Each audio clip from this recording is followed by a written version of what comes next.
नमस्कार विद्यार्थी मित्रों लास्ट टाइम આપણે 19 ની અંદર ગરીબીના ચક્રમાં ગરીબીના નિર્દેશકોની ચર્ચા શરૂ કરી હતી।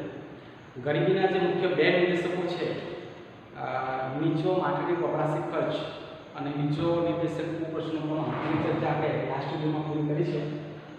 આજે બીજા બે નિર્દેશકની ચર્ચા કરીએ। એમાં પહેલું છે અપેક્ષિત આયુષ્ય અને બાળ મૃત્યુ। તો વિદ્યાર્થી મિત્રો अपेक्षित आयुष्य અને બાળ મૃત્યુ દર એ ગરીબી કઈ રીતે બતાવે છે, मतलब કઈ રીતે ગરીબી નિર્દેશ કરે છે તેની વાત પહેલા વાત કરીએ। અપેક્ષિત આયુષ્ય કોને કહેવાય? તો જન્મ સમયે અપેક્ષિત આયુષ્ય એટલે નવું જન્મેલું બાળક સરેરાશ કેટલા વર્ષ જીવશે તેવી અપેક્ષા છે। તો વિદ્યાર્થી મિત્રો कोईपण बाळकनो जन्म थाय तो ए बाळक केटला वर्ष सुधी जीवशे सरेराश एनी अपेक्षा ए अपेक्षित आयुष्य छे। एटले के व्यक्ति कोईपण देशनी अंदर व्यक्ति केटला वर्षनुं आयुष्य भोगवे छे ए खूब महत्वनुं छे अने ए पण गरीबीनो एक निर्देशक बने छे। हवे विद्यार्थी मित्रों अपेक्षित आयुष्य ए कोना पर आधारित छे, एना पर कया कया परिबळो असर करे छे? तो विद्यार्थी मित्रों अपेक्षित आयुष्य माटेना जे परिबळो छे ते पहेલું છે પોષણક્ષમ આહાર। વ્યક્તિને પોતાની તંદુરસ્તી ટકાવવા માટે આહાર તો મળવો જ જોઈએ, પણ એ આહાર પોષણક્ષમ પણ હોવો જોઈએ। એટલે તો લાસ્ટ ટાઈમ આપણે વાત કરી પ્રમાણે કે વ્યક્તિ કુપોષણનો ભોગ બનશે। એટલે પોષણક્ષમ આહાર ખૂબ જ જરૂરી છે કોઈપણ વ્યક્તિ માટે સારું જીવન જીવવા માટે। નંબર 2 સ્વચ્છતા। स्वच्छता પણ ખૂબ જરૂરી છે। સ્વચ્છતા હશે તો જ રોગચાળો નહીં આવે, વ્યક્તિ સ્વસ્થ રહી શકે, એટલે સ્વચ્છતા પણ જરૂરી છે। પીવાનું શુદ્ધ પાણી પણ મળવું જોઈએ કે જેથી કરીને એ રોગનો ભોગ નહીં બને અને સારું અને નિરોગી જીવન જીવી શકે। અને સ્વાસ્થ્યની સેવાઓ પણ મળવી જોઈએ કે કદાચ કોઈ બીમારી આવે, કોઈ પ્રોબ્લેમ આવે ફિઝિકલ, તો એ સારવાર લઈ શકે, સાજો થઈ શકે અને પ્રોપરલી વૈજ્ઞાનિક રીતે સારું થઈ શકે, તો એ પણ જરૂરી છે। તો વિદ્યાર્થી મિત્રો આ બધા પરિબળો એ અપેક્ષિત આયુષ્ય પર અસર પહોંચાડે છે। અપેક્ષિત આયુષ્ય નીચું मतलब કે કોઈપણ દેશની અંદર વ્યક્તિનું આયુષ્ય ઓછું હોય, ઓછા વર્ષો સુધી વ્યક્તિ જીવન જીવી શકતી હોય, એટલે એવું સમજવામાં આવે કે ત્યાં હજુ પણ ગરીબી પ્રવર્તે છે। તો વિદ્યાર્થી મિત્રો અપેક્ષિત આયુષ્ય જે છે એ અપેક્ષિત આયુષ્યના આધારે પણ આપણે કોઈપણ દેશ વિશે એવું અનુમાન લગાવી શકીએ કે એ દેશમાં ગરીબીની કક્ષા કયા પ્રકારની છે। એટલે આ પણ ખૂબ મહત્વનું છે। અપેક્ષિત આયુષ્ય પણ ગરીબીનો નિર્દેશ કરી શકે। જેમ કે આયુષ્ય ઊંચું હોય તો આપણે એવું કહી શકીએ કે ગરીબી પ્રમાણમાં ઓછી છે, અને આયુષ્ય નીચું હોય તો આપણે એવું કહી શકીએ કે ગરીબી પ્રમાણમાં વધારે છે। ચાલો વિદ્યાર્થી મિત્રો અપેક્ષિત આયુષ્યની સાથે બીજો પોઈન્ટ બાળ મૃત્યુ દર। બાળ મૃત્યુ દર એટલે દર 1000 જીવિત જન્મતા બાળકોમાંથી 1 વર્ષથી ઓછા સમયગાળામાં મૃત્યુ પામતા બાળકોનું પ્રમાણ। બાળ મૃત્યુ દર વિદ્યાર્થી મિત્રો એટલે એવું કે જેમાં કોઈ પણ એક દેશની અંદર કોઈ એક વર્ષ દરમિયાન 1000 બાળકો દીઠ જીવતા જન્મેલા 1000 બાળકો જે 1 વર્ષનું આયુષ્ય ભોગવે એ પહેલા કેટલા બાળકોના મૃત્યુ થાય છે એનો જે રેટ છે, એનો જે દર છે એ પણ ગરીબીનો નિર્દેશ કરે છે। જો આ રેટ જો ઊંચો હોય તો સમજી લેવાનું છે કે ગરીબી વધારે છે, અને આ રેટ જો નીચો છે તો સમજવાનું કે ગરીબી પ્રમાણમાં ઓછી છે। એટલે આ પણ એક નિર્દેશક બની શકે। હવે આ જે પરિબળ છે બાળ મૃત્યુ દર, એના પર કયા ફેક્ટર્સ અસર કરે છે? તો એમાં પહેલું જે છે તે સ્વાસ્થ્ય સેવાની ઉપલબ્ધતા। બાળ મૃત્યુનું પ્રમાણ જો ઘટાડવું હોય તો પહેલું કામ તે જ કરવું પડે કે લોકોની અંદર જાગૃતિ લાવવી પડે કે લોકો પહેલાં તો વૈજ્ઞાનિક રીતે સારવાર કરાવતા થાય, તબીબી સેવાઓનું મહત્વ સમજતા થાય, અને એ બધી વ્યક્તિઓને પૂરતા પ્રમાણમાં સ્વાસ્થ્યની સેવાઓને ઉપલબ્ધ કરાવે। આ ખૂબ જરૂરી છે। એટલે પહેલી વાત એ કે સ્વાસ્થ્ય સેવાઓની ઉપલબ્ધતા હોવી જોઈએ તો જ ગરીબી ઘટી શકે। બીજું માતામાં શિક્ષણનું પ્રમાણ। બાળકની માતાની અંદર પણ શિક્ષણનું પ્રમાણ હોવું જોઈએ, જેથી કરીને એ જ્યારે એના બાળકનો ઉછેર કરે ત્યારે એ સાયન્ટિફિક રીતે એને વિચારીને એનો ઉછેર કરે। એટલે માતાની અંદર શિક્ષણનું પ્રમાણ પણ હોવું જરૂરી છે। એ પ્રમાણે બાળકમાં રસીકરણ સમયે બાળકને જે રસી મૂકવાની છે કે જે રસીથી એ રોગની સામે રક્ષણ મળે એ પણ જરૂરી છે, તો એ પણ હોવું જોઈએ. એ પણ ક્યાંક ભારતમાં ઓછું છે. અને છેલ્લું જે પોઈન્ટ છે પોષણક્ષમ આહાર, એની વાત આપણે લાસ્ટ ટાઈમ પણ કરી છે કે પોષણક્ષમ આહાર પણ મળવો જોઈએ, કે પોષણક્ષમ આહાર જો મળે તો જ વ્યક્તિ તંદુરસ્ત જીવન જીવી શકે. હવે વિદ્યાર્થી મિત્રો, આ જે બધા પરિબળો છે એ પરિબળોની ઉણપ અથવા એ પરિબળો કોઈક ને કોઈક જગ્યાએ અસર કરતા હોય કે જેના કારણે બાળ મૃત્યુ વધે છે, એટલે કે બાળ મૃત્યુ દર વધે છે. જો સ્વાસ્થ્યની સેવા ઉપલબ્ધ નહીં હોય તો પણ બાળ મૃત્યુ પ્રમાણ વધે. માતાની અંદર શિક્ષણનું પ્રમાણ ઓછું હોય તો પણ એનો ઉછેર યોગ્ય રીતે કરતી નથી અને એના કારણે બાળ મૃત્યુ પ્રમાણ વધે. બાળકોને રસી મૂકવામાં નહીં આવે તો રોગો સામે રક્ષણ નથી મળતું અને તો પણ તરત બાળ મૃત્યુ પ્રમાણ વધે.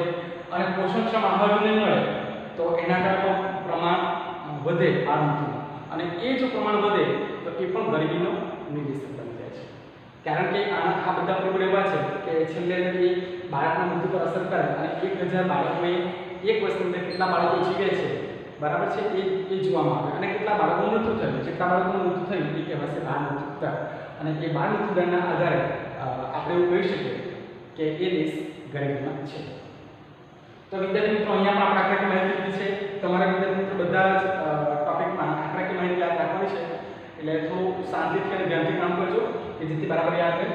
તો અહીંયા આપણે જે માહિતી લીધી છે તે HID report, human development report 2015 અને આર્થિક સર્વે 2015 તથા વર્લ્ડ બેંકના જે ડેટા છે એની જે વેબસાઇટ છે એના પરથી માહિતી લીધેલી છે.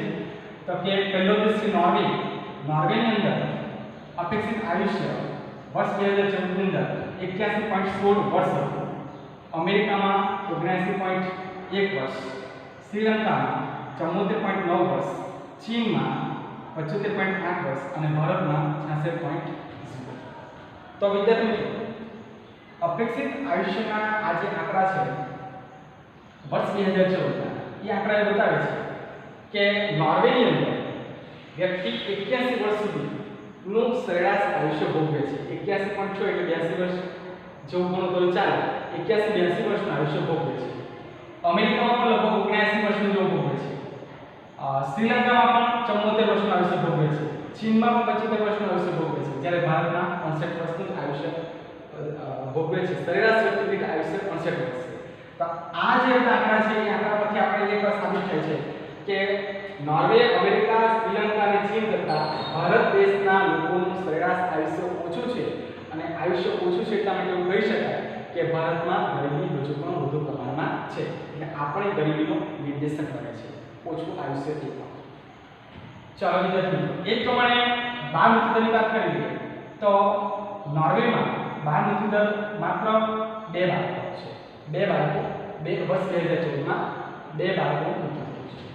અમેરિકામાં 6 બાળકો, શ્રીલંકામાં 9, ચીનમાં 10 અને ભારત 39 વર્ષ 2014. તો વિદ્યાર્થી મિત્રો, આમાં પણ તમે જોઈ શકો નોર્વેની અંદર સૌથી ઓછા બાળકોનું મૃત્યુ થાય છે, માત્ર 2 છે. અમેરિકામાં પણ 6 છે, શ્રીલંકામાં પણ 9 છે, ચીનમાં પણ 10 છે. પણ આ બધાની સરખામણીમાં ભારતમાં લગભગ 39 બાળકોના મૃત્યુ થયેલા છે. તો એ પણ બતાવે છે કે ભારતમાં બાળ મૃત્યુનું પ્રમાણ ઊંચું છે, બાળ મૃત્યુ દર ઊંચો છે અને એ પણ એક ગરીબીનો નિર્દેશક બની જાય છે. એટલે વિદ્યાર્થી મિત્રો, એ પણ ધ્યાન રાખવાનું છે કે જ્યારે શિક્ષણનું પ્રમાણ ઓછું હોય તો એની અસર આ બધા પર થાય છે. ક્યાંક અપેક્ષિત આયુષ્ય પણ ઘટે છે, ક્યાંક બાળ મૃત્યુ દરનું પ્રમાણ પણ વધે છે. તો વિદ્યાર્થી મિત્રો, આ બંને આંકડા પરથી એવું સાબિત થાય છે કે ભારતમાં હજુ પણ ગરીબીનું પ્રમાણ વધારે છે. ચાલો વિદ્યાર્થી મિત્રો, આગળના ટોપિકની વાત કરીએ. તબીબી સગવડો.